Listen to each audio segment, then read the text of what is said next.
Allez, c'est parti, aujourd'hui on va tous dire ce qu'on pense de Stéphane Bern. Sans raison aucune.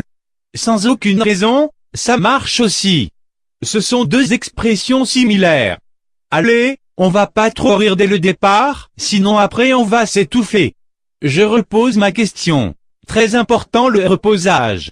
Le reposement, je sais pas, niquez-vous, ça vous occupera. Que pensez-vous de Stéphane Bern? LOL. C'est qui déjà?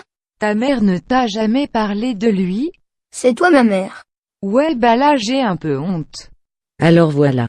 Un mardi, à 14 heures très précises, j'ai vu Stéphane Bern à la télé et... On n'en a rien à carrer. Vraiment rien à carrer. Tu m'entends? Oui, je t'entends Robitoc. Je t'entends.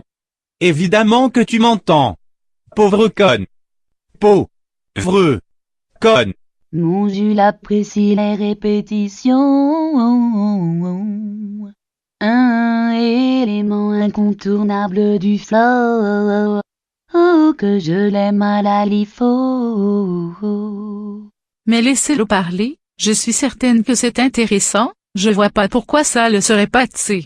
Stéphane Bern est un homme exceptionnel.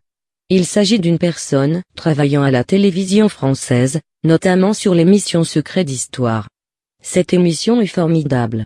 On y apprend des choses vraiment intéressantes. Par exemple, l'autre jour, j'ai pu tout apprendre sur la vie de Cléopâtre après la mort de César, lorsqu'elle a fréquenté le jeune Marc-Antoine. Figurez-vous que son jeune fils Césarion s'est fait décapiter après la mort de Cléopâtre et Marc-Antoine. N'est-ce pas révoltant? Bon ben en fait c'était pas intéressant du tout, t'sais. Robitoc avait vraiment raison l'eau pour une fois. Ah non, vraiment, on n'en a rien à carrer. Mon Robitou, c'est vrai que tu es très carré. LOL. Vous êtes vraiment à vomir tous les deux. En tout cas, moi Stéphane Bern il me fait bien marrer, j'aime bien le personnage. Quelqu'un d'autre a un témoignage aussi intéressant à nous partager sur Stéphane Bern? Figurez-vous que j'ai bien connu Stéphane Bern.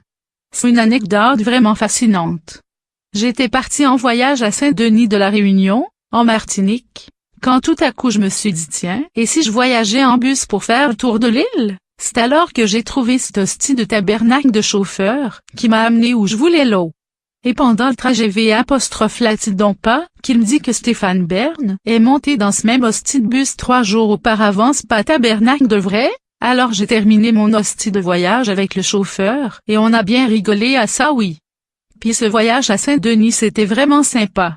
Mais vraiment elle quand elle raconte un truc elle est toujours à côté de la plaque. Non mais Nino, ça se dit pas ça. Mais putain on peut rien dire. Eh mais comment tu parles? Je l'ai lu dans les pensées de Blaise Pascal. En tout cas Stéphane Bern, le physique, il sait ce que c'est le physique. Le physique. Le physique. C'est important le physique. Le physique? Il vaut-il pour fermer sa gueule lui? On peut pour respecter le thème de l'épisode? J'aime bien m'encanailler avec Stéphane Bern. Ok. Stéphane Bern, né le 14 novembre 1963 à Lyon, est un journaliste, animateur de radio, présentateur de télévision et écrivain français. Spécialiste des familles royales et régnantes en Europe, ses émissions consacrées à l'histoire et au patrimoine français ont contribué à partir des années 2000 à en faire une figure emblématique du paysage audiovisuel français. Michel, né de l'accouchement de sa mère la chienne, est un médecin qui veut nous informer.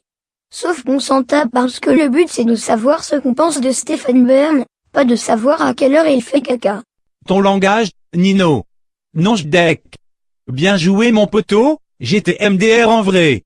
MDR. Check là, frère. Non. Faut pas abuser. LOL.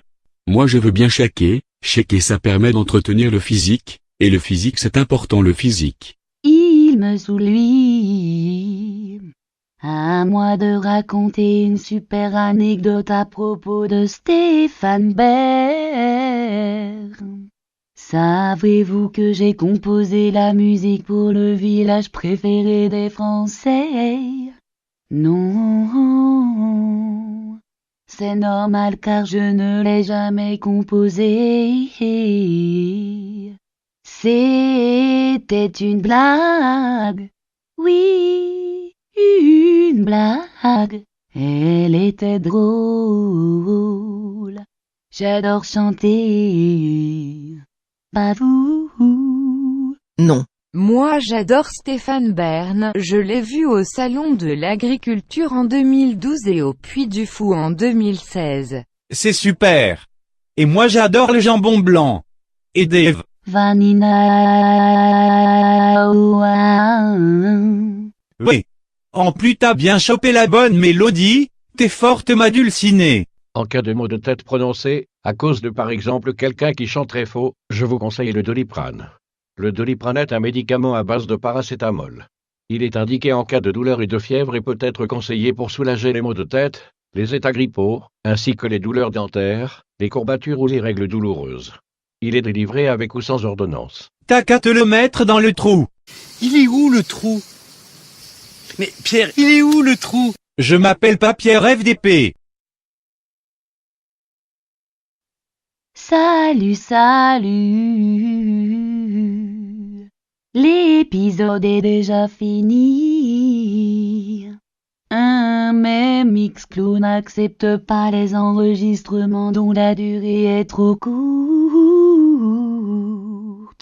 On va donc compléter les minutes manquantes par un épisode inédit de Secret d'Histoire. En joie. Il déambule seul, très seul, mélancolique, dans une galerie des trous plus longue que celle du trou, éclairée de 2000 trous. Il n'aime que les trous de pierre qui lui font un peu oublier qu'à quelques kilomètres de ces trous, on se console lourdement à la bière dans les tavernes de pierre.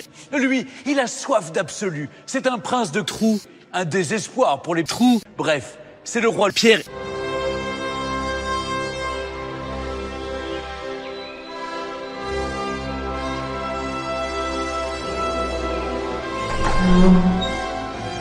Ces châteaux, comme l'impressionnant trou, Pierre les a rêvés, dessinés, édifiés en plein 19e siècle, comme des trous à la gloire de sa nostalgie fantasmée.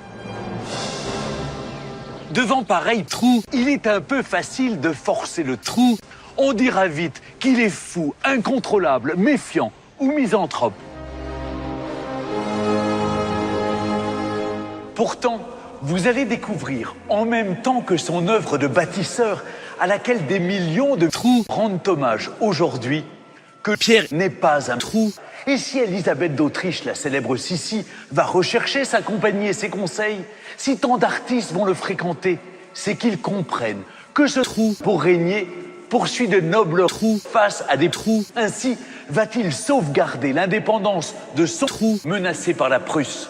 Mais combien va peser son trou devant les assoiffés de trous qui, sans le moindre trou, l'ont déjà condamné? La construction de ce trou en 1878 est d'abord gardée secrète sous un nom de code. Mais trou qui n'est autre que l'anagramme du mot célèbre qu'on prête à Pierre Trou.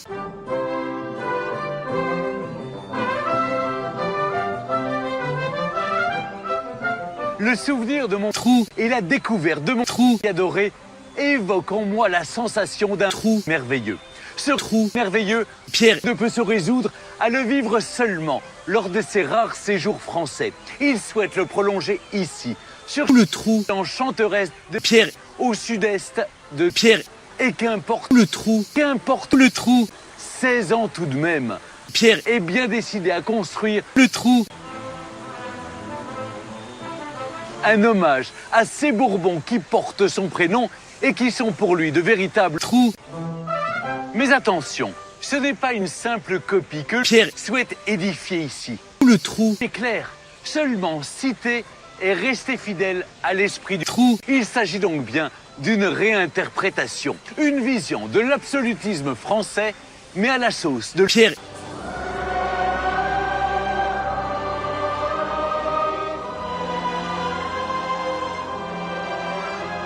Mais le trou qu'il ne cesse de magnifier, alors que le trou n'est plus à la monarchie absolue, Pierre y est pourtant peu préparé lorsqu'il accède au trou le 12 mars 1864.